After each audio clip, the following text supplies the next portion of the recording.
आफादनि खुंगा 18थि बोसोरसालिया जथुमाया 5थि बोसोरसालिया जथुमाया जागायजेनबाय।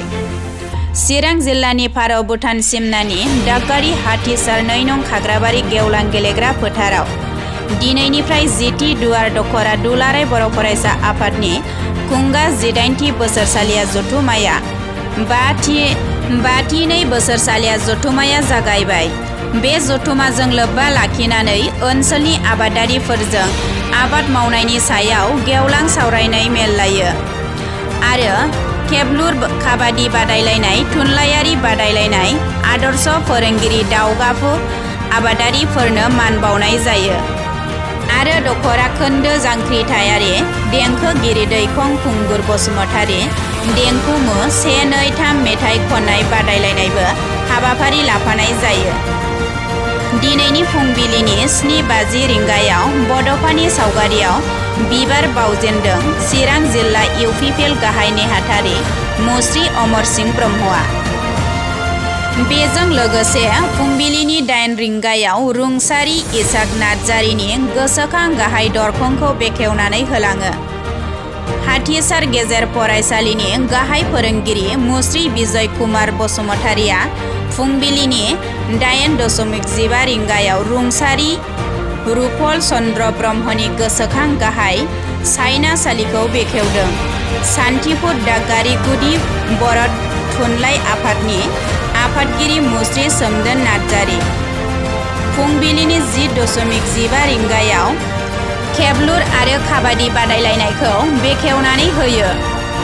14 नं चिरां दुवार ब्लक कमिटि इउपिपिएलनि आफादगिरि। बेजों लोगोसे गोबां मुंख्लं आरो रुंसारिफोरनि बिबार बावनाय हाबाफारिजों मेहेर गोनाङैनो खुंफुंजेनो। फै बिब्दिब्ला बे हाबाफारिखौ लानानै 10थि दुवार दख'रा दुलाराय बर' फरायसा आफादनि आफादगिरि मृत्युन्जय बरगयारिया मा फोरमायखो जों मोनथिनानै लानि। दिनै 20 डिसेम्बर दिनैनिफ्राय लानानै गाबोनसिम जोंहा 10थि दुवार दख'रा दुलाराय बर' फरायसा आफादनि खुंगा 18थि बोसोरसालिया जथुम्मा नैबे दादगारि दालाइसा दुलाराय बर' फरायसा आफादनि आवथायाव थानाय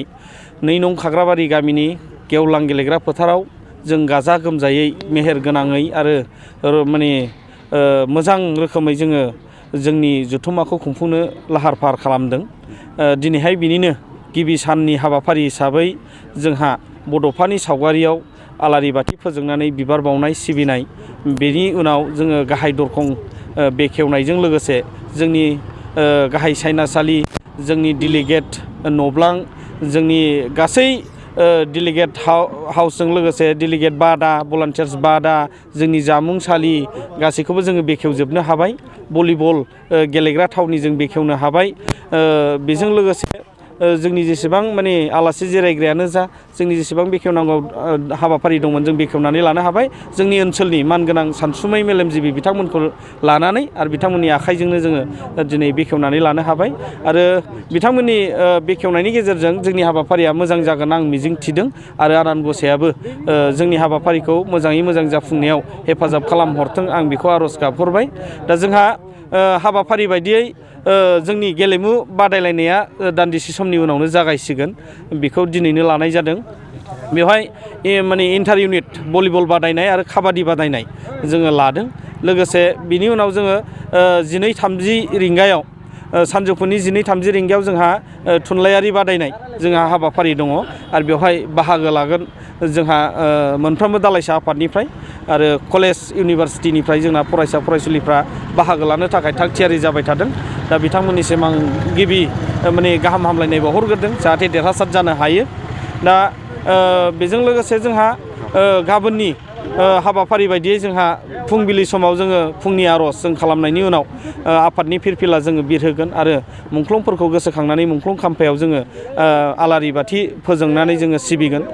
बिनि उनाव जोङो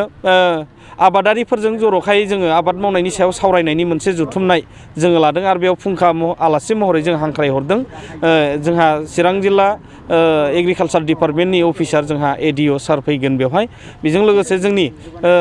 दावगाफुनाय आबादारिफोर बेयाव बाहागो लागोन। जोंहा पुर्णकान्त बसुमतारी बिथाङाबो बाहागो लाफैगोन आरो जोंनि ओनसोलनिनो सासे एकदम दावगाफुथारनाय आबादारि अमरस बसुमतारी बिथाङाबो बाहागो लाफैगोन आरो बिथांमोना आबाद मावनायनि गेजेरजों गावखौ बोरै सुंथानो हादों बेखौ मोजाङै फोरमायगोन आरो जोंनि आबादारिफोरखौ माने मोनसे एनकारेज लाबोगोन बिथांमोना बेखौ जों मिजिं थिदों आरो बे हाबाफारियाव आङो बाहागो लाजानो लुगैदों जोंनि ओनसोलनि गासै जिहेथु जोंनि ओनसोला आबादजोंनो माने आबाद मावनायजोंनो साग्लोबसारजानाय ओनसोल जोंनि जिउ खांनायनि राहायाबो आबाद मावनायनि गेजेरजोंनो ओंखायनो जोंनि ओनसोला आबादनिनो मोनसे फोथार होनजायो दा जोंनि ओनसोलाव नाथाय आबाद मावनायनि जे जावरिखांनाय बेयो एसे खम जानानै दङ बेखौ जाहाथे जोङो मोजां मोनसे पर्यायाव लाबोनो हायो बेनि थाखायनो जों सावरायनाय हाबाफारिखौ लादों ओंखायनो साफ्रोम जोंनि आबादारि आइ आफा रायजो राजा बिथांमोनखौ आं बे सावरायनाय हाबाफारियाव बाहागो लाफैनो थाखाय दख'र आफादनि जानानै गुरैयै खावलायहरबाय आरो बिनि उनाव जोंहा गेवलां मेल दङ गेवलां मेलाव गाहाय आलासि महरै दुलाराय बर' फरायसा आफादनि आफादगिरि मानाव गेदेर दिपेन बर' बिथाङानो बाहागो लाफैगोन दा बिथाङा गोबां बाथ्रा जोंनि बर' समाजनि माने सोलिनाय जाथायफोर जोंनि थासारिफोर आरो बर' हारिनि जे इयुननि लामा हान्थिनांगौनि बाथ्रा गोबां जोंनि समाजाव जाफ्लायबाय थानाय जेंना जेंगोना बेफोरखौ माने सुस्रांलांनांगौनि जोङो मोजां फारसे थांनांगौनि जे बाथ्राफोर बेखौ लानानै बिथाङा गेवलां मेलाव बिबुंथि लाखिफैगोन बेनिखायनो आं खावलायगोन माने जोंनि ओनसोलनि गासै आइ आफा रायजो राजा बिथांमोना जाहाथे धोरोम खोरोम जेबो हानजा बासिलाया लाबानो बेवहाय माने बयबो लैहोर लैहोर फैनानै मेहेर गोनाङै बे हाबाफारिखौ जाफुंसार होफैगोन आं मिजिं थिदों आरो आं खावलायहरदों जोंनि ओनसोलनि मेलेमजिबि सानसुमै गासिबो जाहाथे बे हाबाफारिखौ मदद खालामो जाफुंसारनायाव मदद खालामो बयबो बाहागो लानायनि गेजेरजों आं बेखिनिखौ गुरैयै खावलायहरदों आरो मोनाबिलि समाव जोंहा जांख्रिथायारि देंखोगिरि दैख्रं खुंगुर बसुमतारीनि मुङै जोङो दुलाराय बर' फरायसा आफादा देंखोमु 1, 2, 3 मेथाइ खननाय बादायनाय बे हाबाफारिखौ लायो आरो जों दख'रायाबो जों दख'रा हिसाबै बेखौ लादों हाबाफारि लादों जोंहाबो बादाय होनानै जोंबो देरहासारनाय 3खौ जिल्लायाव बादाय होहैनांगौ बे हिसाबै जोङो लादों बेयावबो खालि बादायारिल' नङा जों गुबुन गुबुन आर्टिस्टफोर जोंहा बेवहाय आलासि महरैनो गसाइ दैमारि बिथाङा मुंदांखा देंखोगिरि बिथांखौ जों आलासि महरै बेखेवगिरि आलासि महरै हांख्रायहरदों आरो बिथाङा बेयाव देंखोबो रोजाबलांगोन लोगोसे जोंहा